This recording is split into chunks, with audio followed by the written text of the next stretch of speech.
नमस्कार दोस्तों, कैसे हो आप लोग? उम्मीद करता हूँ दोस्तों आप सब बहुत बढ़िया होंगे दोस्तों। तो चलिए आज हम देखने वाले हैं दोस्तों आरआरबी ग्रुप डी के लिए दोस्तों बहुत ही इंपॉर्टेंट क्वेश्चन देखने वाले हैं दोस्तों, जिसमें इसमें हम रीजनिंग प्लस साइंस के क्वेश्चन देखेंगे। 20 प्रश्न रीजनिंग के देखेंगे और 20 प्रश्न साइंस के देखेंगे, ठीक है, जो कि मोस्ट वीवीआई प्रश्न होंगे दोस्तों। तो चलिए दोस्तों आज का हमारा पहला नंबर क्वेश्चन स्टार्ट करेंगे। इससे पहले कि दोस्तों हमारे चैनल पे आप नए आए तो चैनल को सब्सक्राइब कर लीजिए। तो चलिए दोस्तों वीडियो को स्टार्ट करते हैं, ठीक है।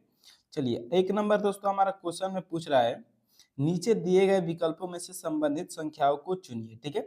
जैसे कि दोस्तों 6 का 12 किया है, उसी प्रकार दोस्तों 4 का क्या होगा हमको बताना है, ठीक है। क्वेश्चन मार्क को हमको बताना है कि 6 का 12 हुआ है तो 4 का क्या होगा हमको बताना है, ठीक है। चलिए सबसे पहले 6 का हम देख लेते हैं। तो 6 का दोस्तों 6 में अगर 2 से गुणा कर देंगे तो 6 दूना 12 हो जाएगा, ठीक है। उसी प्रकार दोस्तों 4 में अगर हम 2 से गुणा कर दें तो 4 दूना 8 हो जाएगा, ठीक है। लेकिन दोस्तों किसी भी ऑप्शन में दोस्तों चारों ऑप्शन में से किसी भी ऑप्शन में 8 नहीं दिया है, ठीक है। यानी कि दोस्तों ये लॉजिक इसमें नहीं लगेगा, ठीक है। तो चलिए अब इसमें दूसरा लॉजिक देख लेते हैं। अगर मान लीजिए दोस्तों 6 का हमको 12 करना है, ठीक है, तो 6 का वर्ग कर देंगे, ठीक है। तो क्या हो जाएगा दोस्तों 36 हो जाएगा। 36 अब 6 और 3 को जोड़ देंगे तो दोस्तों 6 3 9 होगा, ठीक है। ये भी पूरा नहीं हो पाएगा, ठीक है। तो इसमें हम क्या करेंगे दोस्तों 6 का घन कर देते हैं, ठीक है। तो 6 का घन कितना होता है तो दोस्तों 216 होता है 6 का घन। अब इसमें क्या करेंगे दोस्तों सभी अंक को इसमें हम गुणा कर देंगे, ठीक है। 2 गुणे 1 गुणे 6, ठीक है। तो 2 एकम 2, 2 छके 12 हो जाएगा, ठीक है। यानी कि दोस्तों इस तरह से ये 12 आ जा रहा है। अब चलिए इसी तरह से दोस्तों हम 3 का घन करके देख रहे, सॉरी 4 का घन करके देख लेते हैं, ठीक है। तो 4 के घन करेंगे तो दोस्तों कितना हो जाएगा, 4 चौके 16, 16 चौके 64 हो जाएगा, ठीक है। अब 6 4 में गुणा करेंगे तो दोस्तों कितना हो जाएगा, 6 चौके 24 हो जाएगा, ठीक है। यानी कि प्रश्नवाचक चिन्ह के स्थान पर 24 आ रहा है। अब ऑप्शन में देख लेते हैं, किसी ऑप्शन में 24 दिया है तो हाँ ऑप्शन नंबर बी में 24 दिया है, यही हमारा सही जवाब हो जाएगा, ठीक है। उम्मीद करता हूं दोस्तों ये क्वेश्चन आपको अच्छी तरह से समझ में आ गया होगा। तो चलिए अब अगला नंबर क्वेश्चन देख लेते हैं, ठीक है। अब दोस्तों 2 नंबर क्वेश्चन में पूछ रहा है, नीचे दिए गए पास के अक्षर पी के विपरीत कौन सी अक्षर होगी, ठीक है।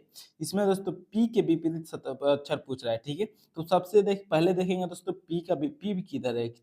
पी दोस्तों केवल एक ही पासे में है, ठीक है। तो दोस्तों चलिए सबसे पहले हम पी वाले पासे को लेंगे, ठीक है। अब पी वाला पासे के बाद दोस्तों देखेंगे कि कौन किसके में किसमें कॉमन हो रहा है, ठीक है। तो दोस्तों तीसरा है और पहले दूसरा देखेंगे, ठीक है। इधर से ही पास में देख लेते हैं, ठीक है। तो इसमें दोस्तों कॉमन दिख रहा है तो हाँ एस कॉमन दिख रहा है, ठीक है। अब चलिए दोस्तों हमारे मान लीजिए दोनों में एस कॉमन हो गया, ठीक है। अब चलिए इसमें हम क्लॉकवाइज दिशा में ऐसे जाएंगे, ठीक है। तो और दूसरे वाले में भी जाएंगे, तीसरे वाले में भी जाएंगे, ठीक है। तो सबसे पहले इधर तीसरे वाले में जाते हैं। तो सबसे पहले क्या आता है तो एक्स आता है, ठीक है। एक्स लिख देंगे, उसके बाद जाएंगे तो क्या आएगा फिर पी आ जाएगा, ठीक है। तो उसके नीचे पी लिख देंगे, ठीक है। अब पहले दूसरे वाले पासे में हम चलते हैं तो क्या आ रहा है, हमारा टी आ रहा है।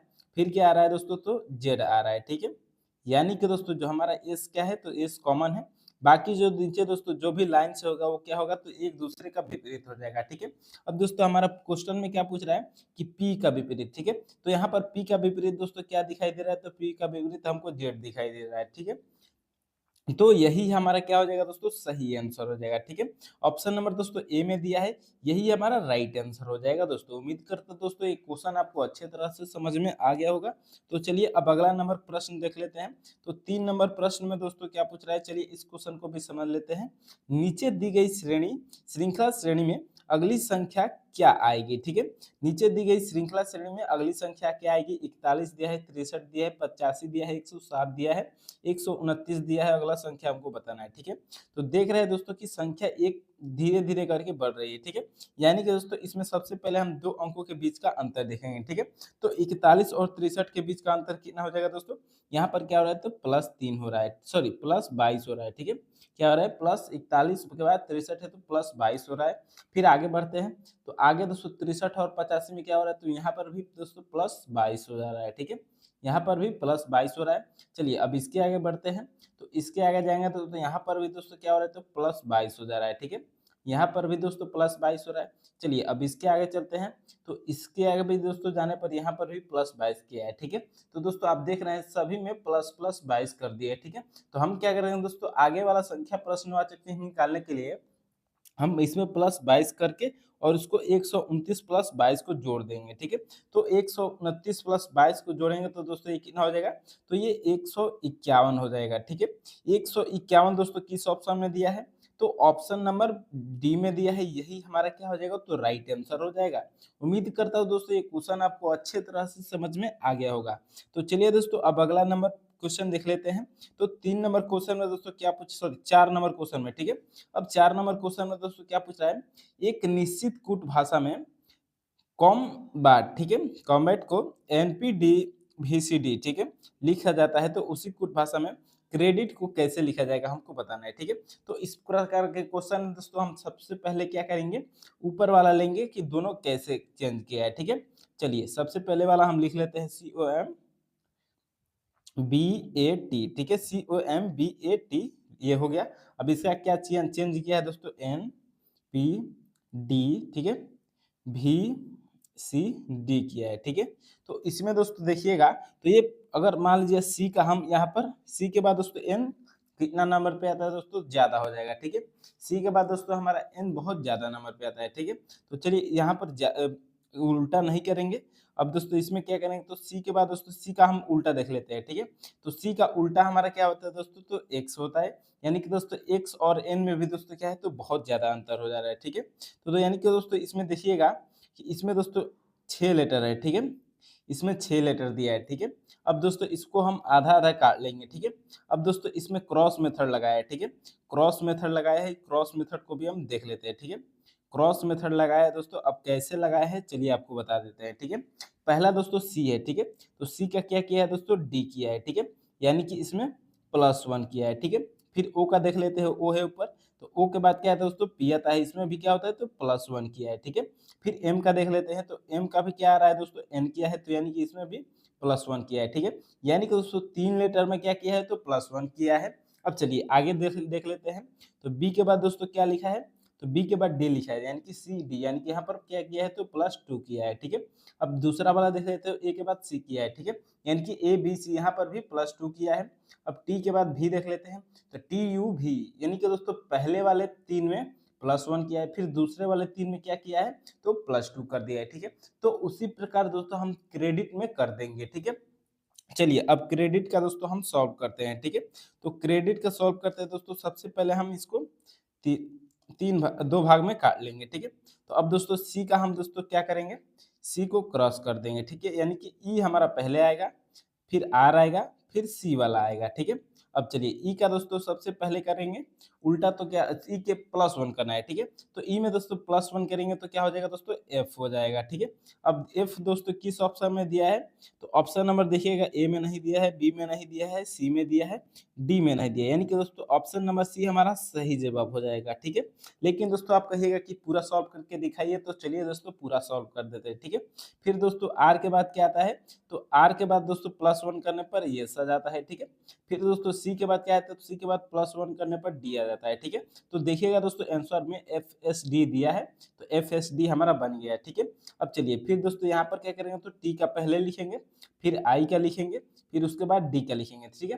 तो टी का दोस्तों पहले लिखेंगे, तो टी के बाद दोस्तों दूसरा लिखना है, ठीक है। तो TUV, यानी कि दोस्तों TUV यहाँ पर +2 करना है, ठीक है। +2 करेंगे तो TUV, और आंसर में भी हमारा भी दिया है।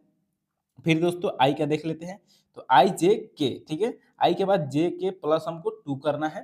फिर दोस्तों DEF, यानी कि एफ से शुरू हुआ और एफ से खत्म हो गया, ठीक है। और आंसर में भी एफ से शुरू हुआ और एफ से खत्म हो गया, ये हमारा क्या हो जाएगा दोस्तों, तो सही जवाब हो जाएगा, ठीक है। चलिए अगला नंबर क्वेश्चन देख लेते हैं। तो 5 नंबर क्वेश्चन में दोस्तों क्या पूछ रहा है, नीचे दी गई प्रश्न का सही वेन आरेख बताएं, ठीक है। सही वेन आरेख बताना है दोस्तों नीचे गए शब्द का, ठीक है। चलिए दोस्तों सबसे पहले दोस्तों इसमें 3 शब्द दिया है, पेड़, आदमी और लंबा, ठीक है। तो इसमें दोस्तों हमको संबंध बताना है, ठीक है। तो चलिए देख लेते हैं दोस्तों इसमें कौन सा संबंध होगा, आसानी से समझ लेते हैं, ठीक है। सबसे पहले दोस्तों दिया है पेड़, ठीक है। तो मान लीजिए दोस्तों हमने ये पेड़ बना दिया, ठीक है। चलिए अब ये पेड़ हो गया। अब देख लेते हैं दूसरा, तो पेड़ दोस्तों क्या पेड़ का दोस्तों कोई आदमी से संबंध है, ठीक है। क्या पेड़ के कोई आदमी से संबंध है, तो नहीं है, ठीक है। यानी कि दोस्तों हम आदमी को अब अलग लिख देंगे, ठीक है। मान लीजिए ये आदमी हो गया, ठीक है। पहला पेड़ है, पी को पेड़ पी से लिख लेते हैं, फिर आदमी को एम से लिख देते हैं, ठीक है। फिर क्या है दोस्तों, लंबा, ठीक है। अब दोस्तों लंबा का देखेंगे दोस्तों, क्या इसका लंबा का संबंध आदमी और पेड़ से है, ठीक है। तो दोस्तों लंबा संबंध, आदमी लंबा होता है, कुछ आदमी होता है लंबा, ठीक है, और कुछ पेड़ भी दोस्तों लंबा होता है, ठीक है। यानी कि दोस्तों इसमें कुछ वाला लगेगा, तो जो दोस्तों लंबा होगा वो हमारा एल बीच में आ जाएगा, ठीक है। एल हमारा होगा दोस्तों वो बीच में आ जाएगा, ठीक है। तो इस प्रकार का फिगर देखेंगे दोस्तों किस ऑप्शन में दिया है, तो ऑप्शन नंबर डी में दिया है। यही हमारा क्या हो जाएगा दोस्तों, तो राइट आंसर हो जाएगा। उम्मीद करता हूँ दोस्तों ये क्वेश्चन आपको अच्छे तरह से समझ में आ गया होगा। तो चलिए अब अगला नंबर प्रश्न देख लेते हैं, ठीक है। अब 6 नंबर प्रश्न में दोस्तों पूछ रहा है, कथन है कि कुछ इंजीनियर डॉक्टर है, ठीक है। कुछ इंजीनियर क्या है दोस्तों, तो डॉक्टर है, ठीक है। चलिए इसको भी कुछ वाला हम बना लेते हैं, ठीक है। मान लीजिए दोस्तों ये क्या है, तो कुछ इंजीनियर है, ठीक है। ये इंजीनियर है तो ये क्या है, कुछ इंजीनियर डॉक्टर है, डॉक्टर को डी से ले लेते हैं, ठीक है। एक सही से गोला बना लेते हैं। कुछ इंजीनियर क्या है दोस्तों, तो डॉक्टर है, ठीक है। चलिए कुछ इंजीनियर डॉक्टर हो गए। अब आगे क्या बोला है, सभी डॉक्टर वकील है, ठीक है। सभी डॉक्टर क्या है दोस्तों, तो वकील है, ठीक है। यानी कि दोस्तों अब जो हमारा वकील होगा दोस्तों वो डॉक्टर से भी बड़ा हो जाएगा, ठीक है। सभी डॉक्टर क्या है दोस्तों, तो वकील है, ठीक है। चलिए सभी डॉक्टर को हमने भी से वकील ले लेते हैं, ठीक है। वकील हो गए। कुछ वकील शिक्षक है, ठीक है। तो कुछ वकील क्या है दोस्तों, केवल शिक्षक बोल रहा है, यानी कि दोस्तों कुछ हम वकील को शिक्षक कर देते हैं। चलिए यहाँ से दोस्तों हम कुछ वकील को क्या कर देंगे, तो शिक्षक कर देंगे। मान लीजिए टीचर से शिक्षक हो गया, ठीक है। चलिए अब हमारा निष्कर्ष देख लेते हैं दोस्तों क्या पूछ रहा है, ठीक है। कुछ वकील शिक्षक के, ठीक है। कुछ वकील, तो दोस्तों यहाँ पर कुछ वकील दे रहा है, ठीक है। वकील हमारा कौन है दोस्तों, तो वकील हमारा भी वाला वकील है, ठीक है। कुछ वकील क्या बोल रहा है, तो कुछ वकील शिक्षक है यानी कि टीचर है। हाँ ये बात सही है, ठीक है। पहला निष्कर्ष क्या है दोस्तों, सही है, ठीक है। अब दूसरा वाला निष्कर्ष को देख लेते हैं। कुछ इंजीनियर वकील है, कुछ इंजीनियर, यहाँ पर कुछ इंजीनियर है दोस्तों, तो वकील है क्या, तो भी वाला दोस्तों भी यहाँ तक आया है, तो कुछ इंजीनियर वकील है, ये भी बात सही है, ठीक है। यानी कि दोस्तों इसमें दोनों निष्कर्ष सही बोल रहा है, तो दोनों निष्कर्ष क्या हो जाएगा, हमारा सत्य हो जाएगा, ठीक है। चलिए अब अगला नंबर प्रश्न देख लेते हैं दोस्तों, 7 नंबर, ठीक है। अब 7 नंबर क्वेश्चन में दोस्तों क्या पूछ रहा है, चलिए इस क्वेश्चन को भी समझ लेते हैं। दी गई आकृति में कितने त्रिभुज है, ठीक है।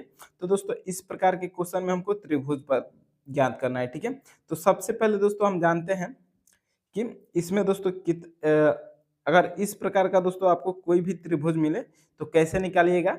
सबसे पहले 1 2, अब इन दोनों को जो सो जोड़ देंगे तो यहाँ पर 3 त्रिभुज आ जाएगा, ठीक है। तो दोस्तों मान लीजिए दोस्तों इसमें क्या किया है, चलिए अब आपको हम बताते हैं, ठीक है। तो यहाँ पर दोस्तों एक सेम वैसा ही त्रिभुज है, ठीक है। तो इसमें दोस्तों 3 त्रिभुज हो जाएंगे, ठीक है। फिर दोस्तों एक ऊपर से सेम वैसा ही नीचे की तरफ किया है, तो इसमें भी क्या हो जाएंगे दोस्तों, 3 त्रिभुज हो जाएंगे, ठीक है। यानी कि दोस्तों 6 त्रिभुज ये हो गए, ठीक है। अब चलिए आगे देख लेते हैं। इसमें दोस्तों एक एक वाला जितना भी त्रिभुज है हम छोटा वाला बाहर का वो भी देख लेते हैं, ठीक है।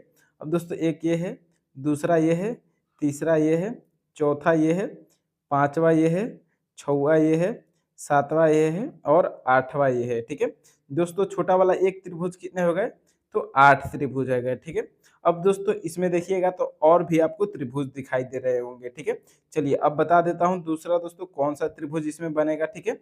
यहाँ से दोस्तों, यहाँ से क्या बनेगा दोस्तों, तो एक त्रिभुज बन जाएगा, ठीक है। और सेम दोस्तों इधर से इधर क्या बन जाएगा, तो एक त्रिभुज बन जाएगा। यानी कि दोस्तों 2 त्रिभुज इधर से बन गए, ठीक है। अब दोस्तों इसमें और भी कोई त्रिभुज बनेगा, तो इसमें दोस्तों अब कौन सा त्रिभुज बनेगा, अब दोस्तों यहाँ पर देख लीजिए, ठीक है। अब दोस्तों यहाँ पर दोनों को मिलाकर ऊपर का एक त्रिभुज बन जाएगा, ठीक है। फिर सेम दोस्तों उसी तरह ऊपर का नीचे मिलाकर दोनों का एक त्रिभुज बन जाएगा, ठीक है। यानी कि दोस्तों 2 त्रिभुज ये बन गए, ठीक है। अब दोस्तों हमारा पूरा त्रिभुज बन गया। अब सभी त्रिभुज को दोस्तों हम जोड़ देते हैं, ठीक है। चलिए अब दोस्तों 8 6 14 हो जाएगा, 14 2 16, 16 2 18 हो जाएगा, ठीक है। टोटल दोस्तों इसमें 18 त्रिभुज बन रहे हैं दोस्तों, और 18 दोस्तों ऑप्शन नंबर बी में दिया गया है। यही हमारा सही जवाब हो जाएगा, ठीक है। उम्मीद करता हूं दोस्तों ये क्वेश्चन आपको अच्छी तरह से समझ में आ गया होगा। तो चलिए अब अगले नंबर क्वेश्चन की ओर चलते हैं, ठीक है। अब 8 नंबर क्वेश्चन में दोस्तों पूछ रहा है, निम्नलिखित प्रश्न में एमएन प्रतिबिंब कैसा होगा, ठीक है। इसमें दोस्तों हमको प्रतिबिंब बताना है, इसका एमएन प्रतिबिंब क्या होगा, ठीक है। मान लीजिए यहाँ पर m है, यहाँ पर n है, ठीक है। इसका प्रतिबिंब बताना है, ठीक है। तो सबसे पहले दोस्तों यहाँ पर t आ जाएगा, ठीक है। t हमारा तो वैसे ही रहेगा, ठीक है। तो सबसे पहले दोस्तों किस किस में t दिया है, तो पहला में दिया है, दूसरा में नहीं दिया है, तीसरा में दिया है, चौथा में नहीं दिया है, ठीक है। यानी कि चौथा और दूसरा तो पहले ही कट जाएगा, ठीक है। फिर उसके बाद क्या होगा दोस्तों, तो r को लिखेंगे, ठीक है। r को उल्टा करके लिखेंगे, r ऐसे लिखाएगा, ठीक है। फिर t के बाद दोस्तों पहला में e दिया है, तो यानी कि ये पहले ही हट जाएगा, ठीक है। अब दूसरा में देखिएगा तो सेम r वैसा दिया है, तो अब केवल बचा तो कौन दोस्तों, तीसरा। यही हमारा क्या हो जाएगा दोस्तों, तो सही जवाब हो जाएगा, ठीक है। उम्मीद करता हूं दोस्तों ये क्वेश्चन आपको अच्छे तरह से समझ में आ गया होगा। तो चलिए अब अगले नंबर क्वेश्चन की ओर चलते हैं, ठीक है। अब 9 नंबर क्वेश्चन में दोस्तों पूछ रहा है डॉलर प्रतिशत का पिता है, ठीक है। अब जो डॉलर है दोस्तों वो प्रतिशत का क्या है, तो पिता है, ठीक है। ये रक्त संबंध का क्वेश्चन है दोस्तों, बहुत ही इंपॉर्टेंट क्वेश्चन है, ठीक है। डॉलर जो है वो परसेंटेज का पिता है, ठीक है।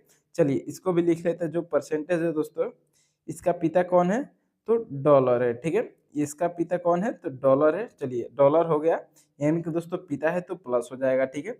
अब चलिए आगे पढ़ते हैं। जीरो एट द रेट की माँ है, ठीक है।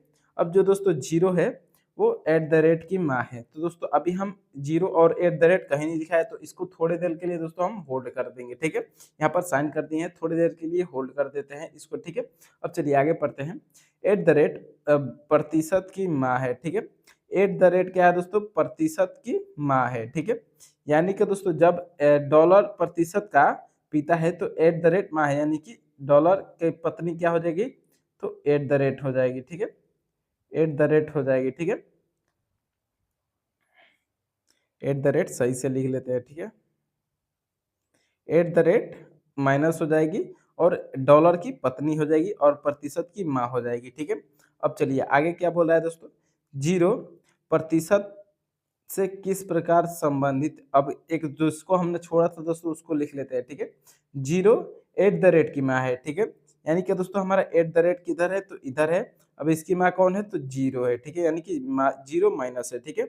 अब चलिए क्वेश्चन में हमारे क्या पूछ रहा है, जीरो परसेंट से किस प्रकार संबंधित है, ठीक है। यानी कि दोस्तों परसेंट जीरो को क्या बोलेगा, ठीक है। जो जो परसेंट है वो जीरो को दोस्तों क्या बोलेगा, ठीक है। तो दोस्तों इसके पिता कौन है, ये डॉलर है, ठीक है। और डॉलर इसकी माँ कौन है, परसेंटेज का माँ कौन है, यानी कि दोस्तों माता के माता को क्या बोलेंगे दोस्तों, तो नानी बोलेंगे, ठीक है।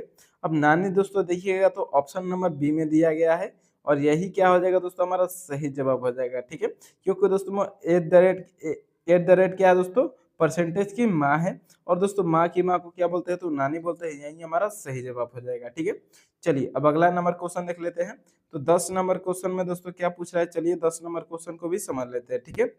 निम्नलिखित विकल्पों में से कौन सी विकल्प आकृति स्वरूप को पूरा करेगी, ठीक है। जैसे कि दोस्तों इसको चार भाग में एक आकृति को काट दिया है, ठीक है। अब दोस्तों सबका एक एक भाग अलग हो गया है।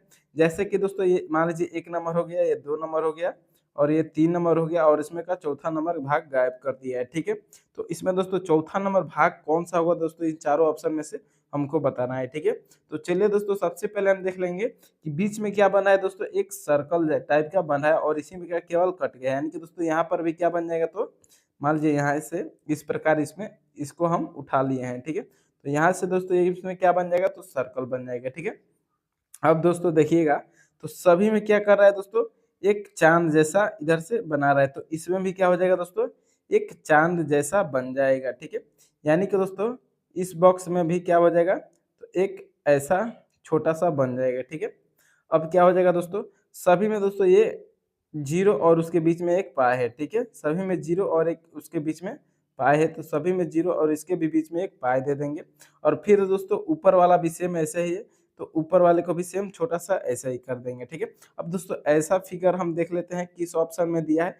तो देखिएगा दोस्तों ऐसा फिगर तो ऑप्शन नंबर क्या दोस्तों, ये सटा कर दिया है, इसमें सटा कर दिया है, ठीक है। तो ये नहीं होगा, ठीक है।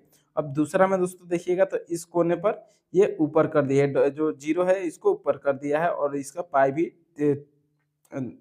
टेढ़ा है, ठीक है। अब चलिए तीसरा नंबर देख लेते हैं।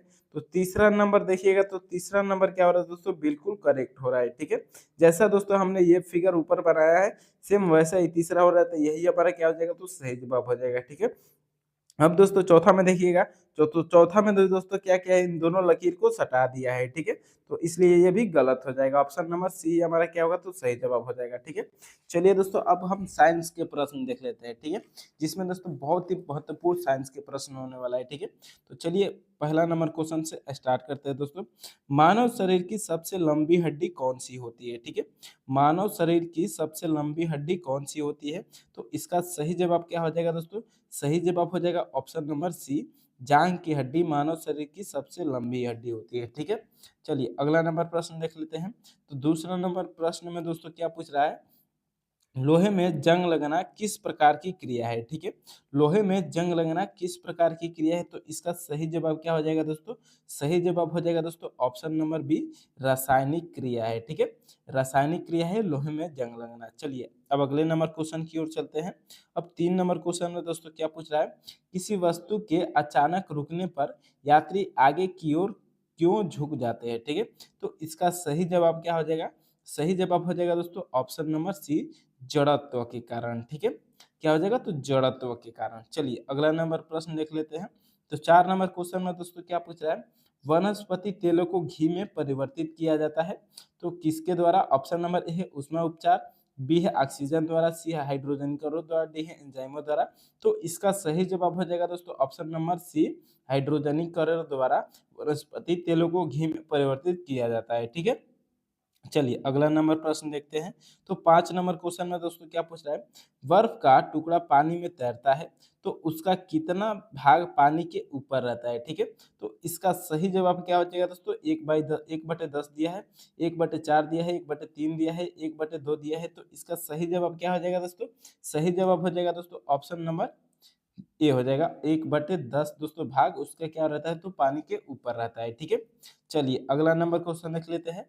तो 6 नंबर क्वेश्चन में दोस्तों क्या पूछ रहा है, प्रोटॉन की खोज किसने की थी, ठीक है। प्रोटॉन की खोज किसने की थी, तो इसका सही जवाब क्या हो जाएगा, सही जवाब हो जाएगा दोस्तों हमारा ऑप्शन नंबर जो हो जाएगा वो सी हो जाएगा, ठीक है। रदरफोर्ड ने प्रोटॉन की खोज की थी, ठीक है। चलिए अगला नंबर क्वेश्चन देखते हैं। तो 7 नंबर क्वेश्चन में दोस्तों क्या पूछ रहा है, मनुष्य के श्वसन तंत्र का सबसे महत्वपूर्ण अंग कौन सा है, ए हृदय, बी है फेफड़ा, सी है यकृत और डी है गुर्दा। तो इसका सही जवाब हो जाएगा दोस्तों ऑप्शन नंबर बी, फेफड़ा यानी कि लंग्स, ठीक है, जो कि मनुष्य के श्वसन तंत्र के लिए सबसे महत्वपूर्ण अंग है, ठीक है। ये नहीं रहेगा दोस्तों तो साहस ही कहाँ लेंगे, ठीक है। चलिए अगले नंबर क्वेश्चन की ओर चलते हैं। अब 8 नंबर क्वेश्चन में दोस्तों क्या पूछ रहा है, ग्रह के चारों ओर परिक्रमा करने वाले पिंड को क्या कहते हैं, ठीक है। मान लीजिए दोस्तों ये ग्रह हो गया, ठीक है। अब दोस्तों इसके चारों ओर छोटा छोटा परिक्रमा करने वाले पिंड को क्या बोलते हैं, तो इसको दोस्तों क्या बोलते हैं, हम उपग्रह बोलते हैं, ठीक है। उपग्रह दोस्तों ऑप्शन नंबर किस में दे रहा है, तो सी में दे रहा है। तो यही क्या हो जाएगा दोस्तों, हमारा सही जवाब हो जाएगा, ठीक है। चलिए अब अगले नंबर क्वेश्चन की ओर चलते हैं। तो 9 नंबर क्वेश्चन में दोस्तों क्या पूछ रहा है, 1 किलोग्राम भार कितने न्यूटन के बराबर होता है। तो दोस्तों इसका सही जवाब हो जाएगा दोस्तों क्या, तो सही जवाब हो जाएगा दोस्तों ऑप्शन नंबर ए, 9.8 न्यूटन के बराबर होता है 1 किलोग्राम भार, ठीक है। चलिए अगले नंबर क्वेश्चन की ओर चलते हैं। तो 10 नंबर क्वेश्चन में दोस्तों क्या पूछ रहा है, बच्चों का डीपीटी का टीका किन रोगों से बचाने के लिए लगाया जाता है। तो इसका सही जवाब क्या हो जाएगा, सही जवाब हो जाएगा दोस्तों हमारा ऑप्शन नंबर जो हो जाएगा वो ए हो जाएगा, ठीक है। डिप्थीरिया, काली खांसी, टेटनस, ठीक है। इन तीनों के लिए डीपीटी का टीका इन लोगों को बचाने के लिए, इन रोगों से बचाने के लिए लगाया जाता है, ठीक है। चलिए अब अगले नंबर क्वेश्चन की ओर चलते हैं। तो 11 नंबर क्वेश्चन में दोस्तों क्या पूछ रहा है, बच्चे के जन्म के समय कितनी हड्डियां होती है, ठीक है। तो इसका सही जवाब क्या हो जाएगा दोस्तों, सही जवाब हो जाएगा दोस्तों हमारा ऑप्शन नंबर जो हो जाएगा वो ये हो जाएगा, 300 प्लस होता है दोस्तों, ठीक है। 300 प्लस दोस्तों एक बच्चे के शरीर में हड्डियां होता है दोस्तों। एसएससी के एग्जाम में 350 को राइट आंसर बोल दिया है, ठीक है। 350 को भी राइट आंसर होता है, यानी कि 300 प्लस मान लीजिए, ठीक है। एक जन्म के समय बच्चे की हड्डियां कितनी होती है, तो 300 प्लस मान के चलिए, ठीक है। चलिए अब अगला नंबर क्वेश्चन देख लेते हैं। तो 12 नंबर क्वेश्चन में दोस्तों क्या पूछ रहा है, रक्त की मात्रा शरीर के भार का कितना होता है, ठीक है। रक्त की मात्रा शरीर के भार का कितना होता है, तो इसका सही जवाब क्या हो जाएगा, सही जवाब हो जाएगा दोस्तों ऑप्शन नंबर डी, 7% होता है, ठीक है। व्यक्ति के भार का रक्त की मात्रा शरीर के भार का 7% होता है। ठीक है, चलिए अगला नंबर क्वेश्चन देखते हैं। तो 13 नंबर क्वेश्चन में दोस्तों क्या पूछ रहा है, स्वस्थ मनुष्य के श्वसन दर लगभग कितनी होती है। तो इसका सही जवाब हो जाएगा दोस्तों, सही जवाब क्या हो जाएगा, तो ऑप्शन नंबर सी हो जाएगा। ठीक है, 16 से 18 बार। ठीक है, स्वस्थ मनुष्य का स्वस्थ मनुष्य का श्वसन दर लगभग कितना होता है, तो 16 से 18 बार। ठीक है, चलिए अगला नंबर क्वेश्चन देखते हैं। तो 14 नंबर क्वेश्चन में दोस्तों क्या पूछ रहा है, इलेक्ट्रिक करंट का यूनिट निम्न में से कौन सा है। ठीक है, तो इसका सही जवाब क्या हो जाएगा, सही जवाब हो जाएगा दोस्तों हमारा ऑप्शन नंबर जो हो जाएगा वो डी हो जाएगा। ठीक है, एम्पियर होता है। ठीक है, इलेक्ट्रिक करंट का यूनिट का नाम क्या है दोस्तों, एम्पियर है। ठीक है, चलिए अब अगले नंबर क्वेश्चन की ओर चलते हैं। तो 15 नंबर क्वेश्चन में दोस्तों क्या पूछ रहा है, दूरदृष्टि का निवारण के लिए काम लेते हैं। ठीक है, किससे काम लेते हैं दोस्तों, तो दूरदृष्टि को दूर करने के लिए किसका उपयोग करते हैं दोस्तों, तो दोस्तों हम जानते हैं कि उत्तल लेंस, ऑप्शन नंबर 20 सही जवाब हो जाएगा। ठीक है, अब उत्तल लेंस दोस्तों इसको कैसे याद करेंगे, तो दोस्तों उत्तल, ठीक है, ऐसे बोलने पर ही समझ रहे हैं ऊ, ठीक है, तो दूर हो रहा है, और अवतल यानी कि पास हो जाएगा। ठीक है, अवतल लेंस से दोस्तों निकट दृष्टि दोस्तों को दूर किया जाता है। तो चलिए अब अगला नंबर क्वेश्चन देख लेते हैं। ठीक है, तो 16 नंबर क्वेश्चन में दोस्तों पूछ रहा है, वायुमंडलीय दाब को मापने में यंत्र का उपयोग किया जाता है। तो किस यंत्र का उपयोग किया जाता है दोस्तों, तो इसका सही जवाब क्या हो जाएगा, सही जवाब हो जाएगा दोस्तों ऑप्शन नंबर बी, बैरोमीटर का उपयोग किया जाता है वायुमंडलीय दाब को मापने के लिए। ठीक है, चलिए अगला नंबर क्वेश्चन देख लेते हैं। तो 17 नंबर क्वेश्चन में दोस्तों क्या पूछ रहा है, शरीर में कुल कितने अमीनो अम्ल होते हैं। ए 10 दिया है, बी 15 दिया है, सी 20 दिया है, डी 25 दिया है। तो इसका सही जवाब क्या हो जाएगा, सही जवाब हो जाएगा दोस्तों ऑप्शन नंबर सी हो जाएगा। ठीक है, 20 होता है। शरीर में कुल कितने अमीनो अम्ल होते हैं, तो इसका सही जवाब क्या हो जाएगा, 20 होते हैं। ठीक है, चलिए अगला नंबर क्वेश्चन देख लेते हैं। तो 18 नंबर क्वेश्चन में दोस्तों क्या पूछ रहे हैं, आरएच फैक्टर की खोज किसने की थी। आरएच फैक्टर की खोज किसने की थी, तो ऑप्शन नंबर ए में दिया है ग्रेगर मेडल, बी है विलियम हार्वे, सी है लैंड स्टीनर एम विनर, और डी है चार्ल्स डार्विन। ठीक है, तो इसका सही जवाब क्या हो जाएगा, सही जवाब हो जाएगा दोस्तों option number C, Landsteiner and Wiener, जो कि आरएच फैक्टर की खोज की थी। ठीक है, चलिए अगला नंबर क्वेश्चन देख लेते हैं। तो 19 नंबर क्वेश्चन में क्या पूछ रहा है, सार्वग्राही रक्त समूह कौन सा है। ठीक है, तो इसका सही जवाब क्या हो जाएगा दोस्तों, सही जवाब हो जाएगा दोस्तों ऑप्शन नंबर सी हो जाएगा। ठीक है, ए और बी। ठीक है, ए बी है। ठीक है, सार्वग्राही रक्त समूह कौन सा है, तो ए बी है। ठीक है, चलिए अगला नंबर क्वेश्चन देख लेते हैं। तो 20 नंबर क्वेश्चन में दोस्तों क्या पूछा है, शरीर का तापमान नियंत्रित करने का कार्य कौन करता है। तो इसका सही जवाब क्या हो जाएगा दोस्तों, सही जवाब हो जाएगा दोस्तों हमारा ऑप्शन नंबर बी हो जाएगा। ठीक है, हाइपोथैलेमस। ठीक है, जो कि शरीर के तापमान नियंत्रित करने का कार्य करता है। दोस्तों वीडियो अच्छा लगे तो लाइक, सब्सक्राइब और शेयर जरूर कीजिएगा दोस्तों अपने साथियों के साथ, और दोस्तों नए हैं तो चैनल को जरूर सब्सक्राइब किए भी ना जाइएगा। ठीक है, चलिए दोस्तों वीडियो अच्छा लगे तो लाइक